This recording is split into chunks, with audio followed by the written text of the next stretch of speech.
नमस्कार, मैं नंदिनी नागर। आप देख रहे हैं वर्ड हेडलाइन। कहते हैं सुबह का भूला अगर शाम को घर वापस लौट आए तो उसे भूला नहीं कहते, और ऐसा ही बिहार के एडीजी कुंदन कृष्णन द्वारा देखा गया है।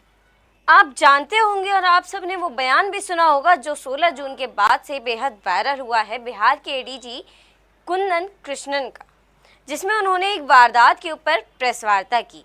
वो वारदात थी बिहार के पटना में, बिहार की राजधानी पटना में एक निजी अस्पताल के आईसीयू में घुसकर एक मरीज पर सरेआम गुंडों ने गोलियां दाग दी थी, जिस पर प्रेस वार्ता करते वक्त एडीजी कुंदन कृष्णन द्वारा ये कहा गया हत्याओं का और वारदातों का जो समय है वो अप्रैल, मई और जून के बीच का है, क्योंकि इस वक्त ना मानसून होता है, ना खेती होती है और किसान इसमें खाली होते हैं। उन्होंने ये बयान दिया, जिसके बाद उनके बयान की ये छोटी सी क्लिप बेहद वायरल हो गई। मई जून में ज़्यादा मर्डर होते आई है वर्षों से। अप्रैल, मई, जून, जब तक बरसात नहीं होती है ये सिलसिला जारी रहता है, क्योंकि ज़्यादातर किसान को कोई काम नहीं रहता है। एक बरसात होने के बाद लोग, कृषक समाज के लोग व्यस्त हो जाते हैं और घटनाएं घटती है।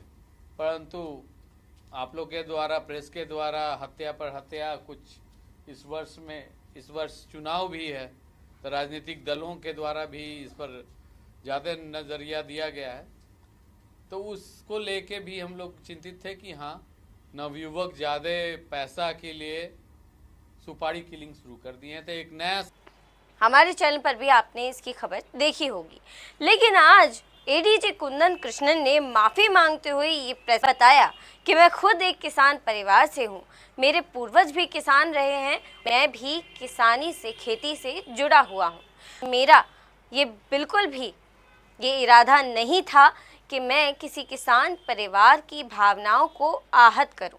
उन्होंने माफ़ी मांगते हुए अपनी बात को दोबारा से एक बार सामने रखा है और अपनी बात को सही तरह से समझाने की कोशिश की है। सभी किसान भाई को नमस्कार। पिछले दिनों आयोजित प्रेस कॉन्फ्रेंस में मेरे द्वारा जो वक्तव्य दिया गया उसका कुछ अंश को तोड़ मरोड़ कर प्रस्तुत किया गया और इससे एक विवाद खड़ा हुआ है। मैं अपना विचार को आपके सामने साझा करना चाहता हूँ। मेरे द्वारा जो वक्तव्य दिया गया उसका तात्पर्य यह नहीं था कि हमारे देश के किसान भाई, हमारे अन्नदाता का किसी तरह से आपराधिक घटनाओं से कोई लेना देना है, बल्कि वे हमेशा हमारे सम्मान के पात्र हैं और रहेंगे। मेरे पूर्वज भी सभी किसान थे और मैं अपने गांव और कृषक समाज से गाढ़ा संबंध रखता हूं और जुड़ा हुआ हूं। प्रत्येक आपराधिक घटनाओं के पीछे सिर्फ अपराधी होते हैं और उनका कोई जाति या धर्म नहीं होता है। मेरे मन में किसान के प्रति काफ़ी आदर भाव है,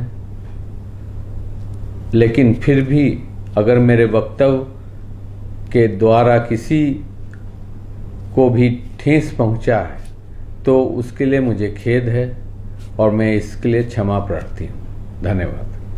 तो जैसा कि आपने सुना कि एडीजी कुंदन कृष्णन द्वारा उन सभी किसान परिवारों से, बिहार के उन सभी किसानों से माफ़ी मांगी है जिनकी भावना आहत हुई हो, और यही एक सही, सच्चे और अच्छे ऑफिसर की झलक दिखलाता है, क्योंकि ऐसे अनेकों ऑफिसर्स हैं जिनसे गलतियां होती हैं लेकिन वो अपनी गलती को मानते नहीं हैं। लेकिन एडीजी कुंदन कृष्णन जैसे आईपीएस ऑफिसर्स जो कि अपनी गलती मानते हैं और अपनी गलती के बारे में माफ़ी भी मांगने जानते हैं, क्योंकि वो जानते हैं कि माफ़ी मांगने से वो छोटे नहीं होते और उनके द्वारा की गई गलतियों से, उनके द्वारा कुछ शब्द बोलने से अगर किसी की भावनाओं को आहत होता है तो उसके बाद अगर वो कैमरे के सामने आकर माफ़ी मांगते हैं तो उससे उनका कद छोटा नहीं हो जाएगा। बहरहाल, इस मामले पर आपके क्या विचार सुझाव हैं, आपकी क्या राय है, आप हमें कमेंट कर सकते हैं। देखते रहिए वर्ड हेडलाइन। मैं नंदिनी नागर, नमस्कार।